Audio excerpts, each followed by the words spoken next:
Let's return to This Week in America. Here's your host, Rick Bratton. Welcome back, everybody, coast to coast. This Week in America. Author and adjunct professor of theology Vincent Krivda discusses the development of the messages in the book of Genesis in his new book, The Greatest Story Never Told, Oral Tradition and the Development of Messages in the Book of Genesis. The Torah is the first 5 books of the Hebrew and Christian Bible. Torah means to teach. Scholars agree the Bible evolved from an oral tradition to its written form. Vincent's book examines the messages of the book of Genesis, the first book of the Bible, based on what those messages would have sounded like to an audience in the original oral tradition. The reader is invited to experience the vivid world of antiquity and, for the first time, hear the greatest story never told. Vincent is the executive director of Education Dimensions. With over 35 years of experience writing and negotiating contracts, Vincent now serves as an adjunct professor of the disciplines of ancient religions and business finance. 1984 graduate of Lee University, completed graduate studies at American Graduate University, Master of Contract Management, and Liberty University, Master of Arts Theology Studies. Vincent currently teaches at Oakstone Academy in Westerville, Ohio, as an adjunct professor of Ohio Christian University.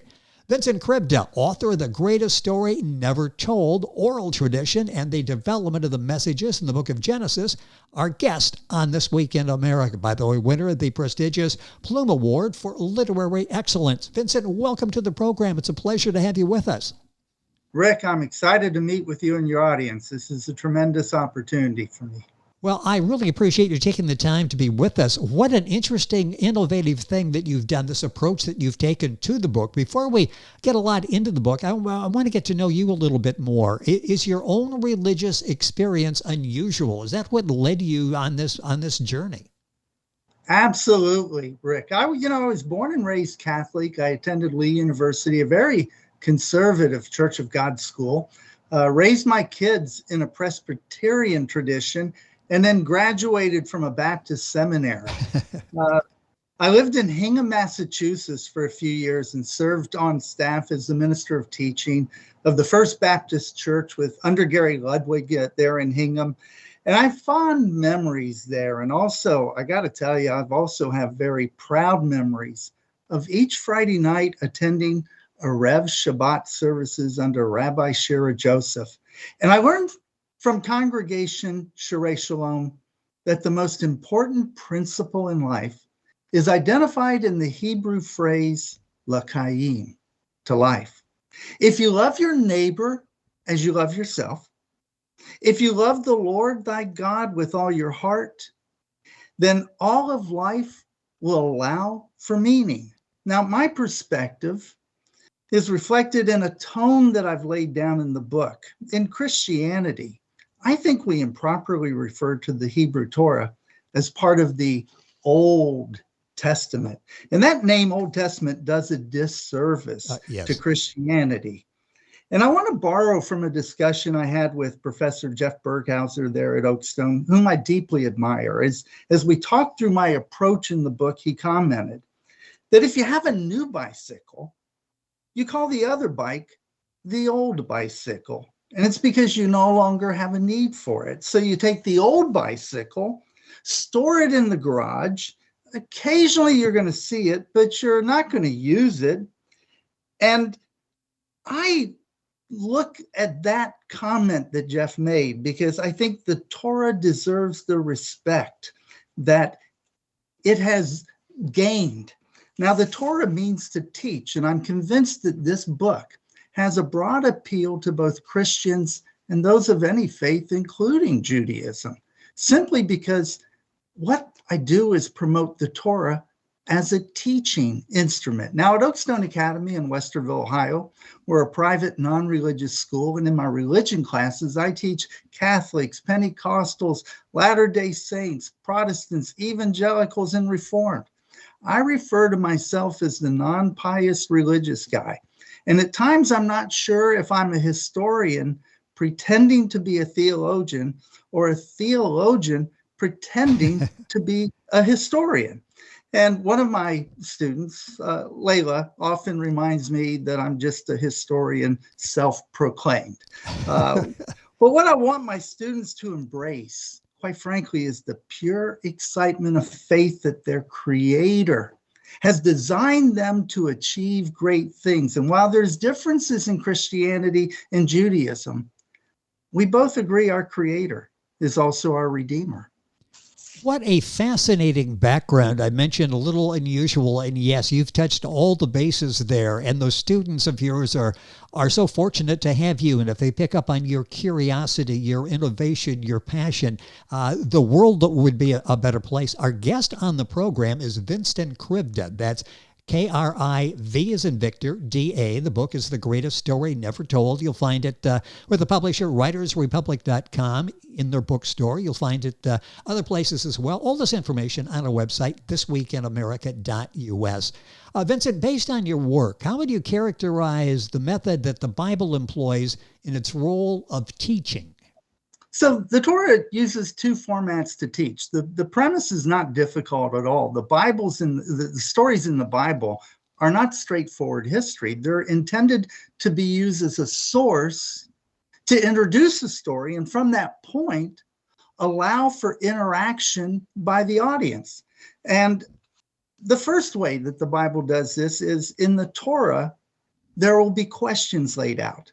And a very good example is recorded in Genesis chapter 12, when the Pharaoh of Egypt asks Abraham two questions.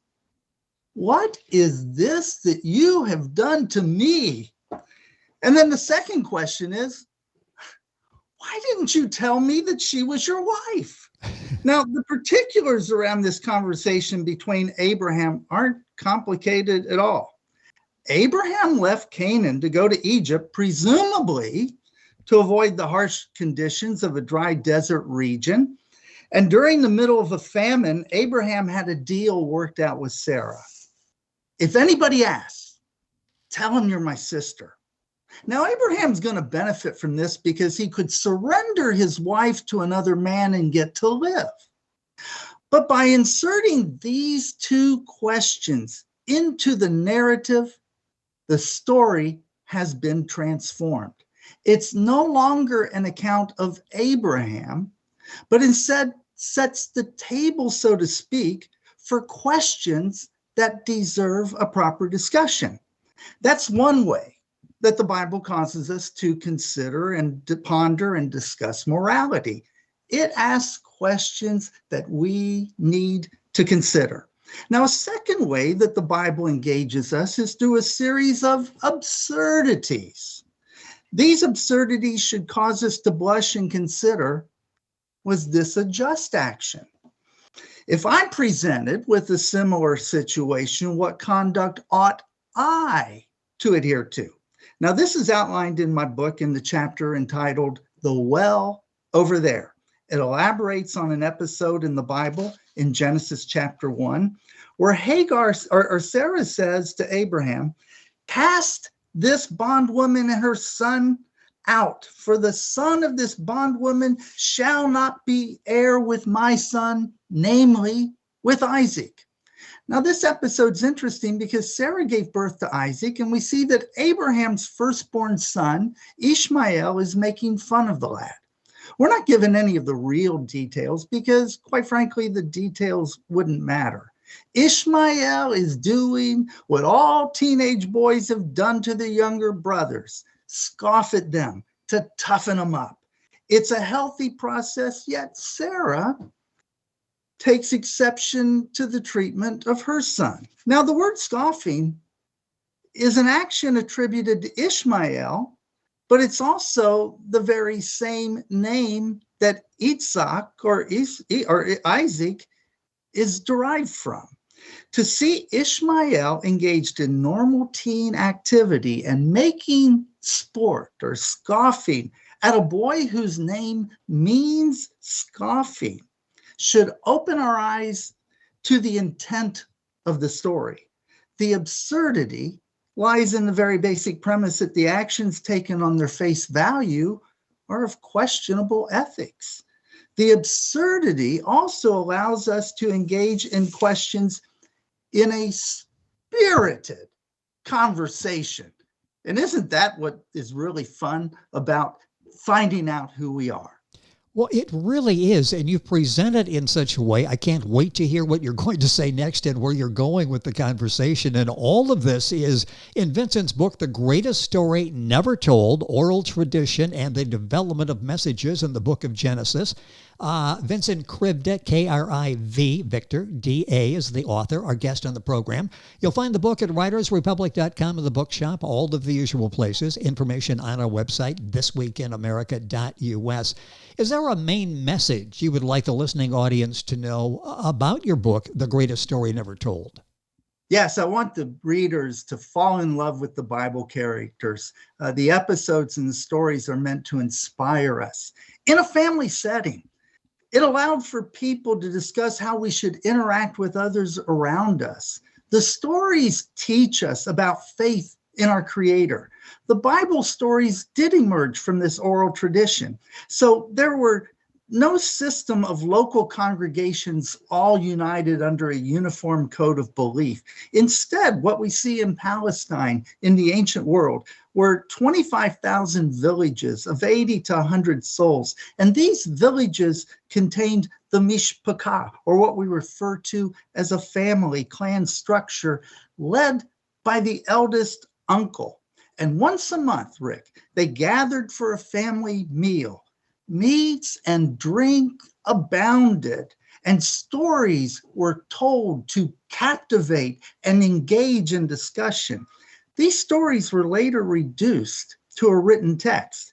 They were preserved, I contend, primarily in writing to remind us how we should get this discussion going, and the stories all contained key questions. You should consider the questions posed in the Torah despite the facts. Now, morals and principles abound in the Bible, and they're all embedded in the questions found in the text. When you focus on those questions, the stories make sense. It's essential to look at how those messages and storylines were understood and heard by the original audience. Let's pick up on that. Is there an easy to understand example of what you mean when you say, and you just said, consider the questions posed in the Torah despite the facts? Is there an example that you can give us? Absolutely. So we started talking about the banishment of Hagar. Let's continue with that. To solve the problem, Sarah comes up with a plan. She wants to totally remove the wife of Abraham, Hagar, and her son from the mishpachah. We know that Hagar was a wife to Abraham because Sarah gave him as a wife to Abraham for the sole purpose of providing an heir to lead the mishpachah, or the family, upon Abraham's death.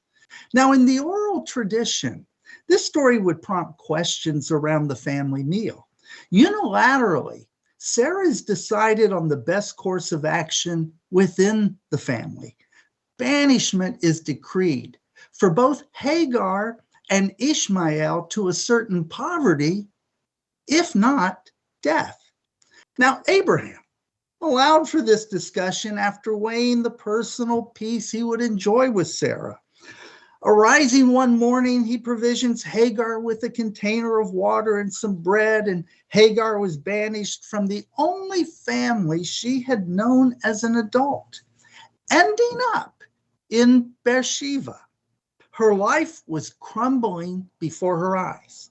Unable to watch the child die, Hagar places Ishmael under a bush and then walks a good distance to cry. Now, there's no indictment for the cruel treatment of a stranger or a foreigner. That's exactly why we know that the lesson is about something else. So, what does Torah teach? Either the rules of civility always apply, or they don't apply at all. Discerning what is being taught is understood from both the context and the message. The context is clear. In the oral tradition, the worst case scenario is laid out specifically to spark and ignite robust discussions. Those discussions were deeply ingrained within the morality of the family. And the entirety of the matter is introduced. The eldest firstborn son of Abraham was scoffing and making sport. Ishmael wasn't an infant. The story embedded in the text observed Sarah, the mother, watching the event from the distance. Isaac would have been several years old. This allows an age of Ishmael to be at least 16 to 19 years old, but possessing the height and weight of a young man. He still maintained the vulgarity of a teen boy. And teens back then were not much different than they are today. Teens test the waters, so to speak, of acceptable behavior. Ishmael's actions in light of his age are consistent. There's some solace as we attempt to work through this story. We're treated to the ruse of the episode as Abraham talked with God. In fact, surprisingly, God's perfectly fine with the plan. In the span of a few sentences, we move from a healthy young man doing what healthy teenage boys do best to a limp baby on the verge of death, unless, of course, that is not the story. The banishment of Hagar and Ishmael as an event read in a modern language is easy to understand, but you need context, and my book provides that context. We justify the account seemingly because God appeared to justify Abraham's actions. So we convince ourselves, well, if God justifies it, who am I to question the outcome? In the oral tradition, imagine if you're sitting around the table and you heard that story for the first time. The number of follow-on questions would have just spilled over for hours. What are some of those?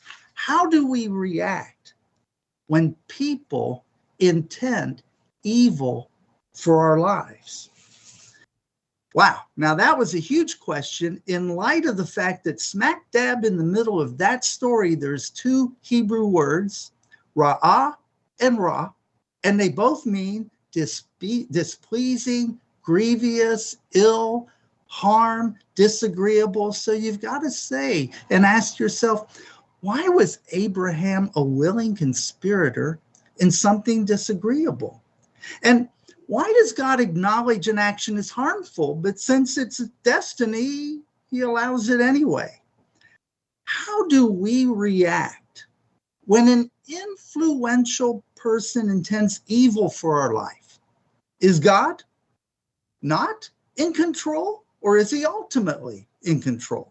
And then what can anyone do against us that has not been ordained by God, who created and protects us individually? Now, the episodes provide this powerful imagery useful in remembering how to initiate the conversations. And there's two examples very quickly that I'll get to. The first one is Hagar walked a bow shot away from Ishmael, and then we find out in the text that Ishmael becomes an archer.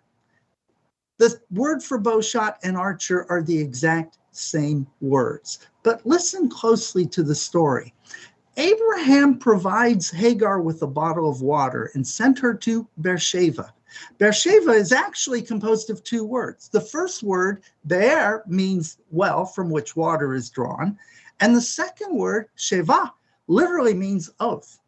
Now, Rick, all the school-age kids are going to be screaming, Hagar, look at the well. Hagar runs out of water right next to a well.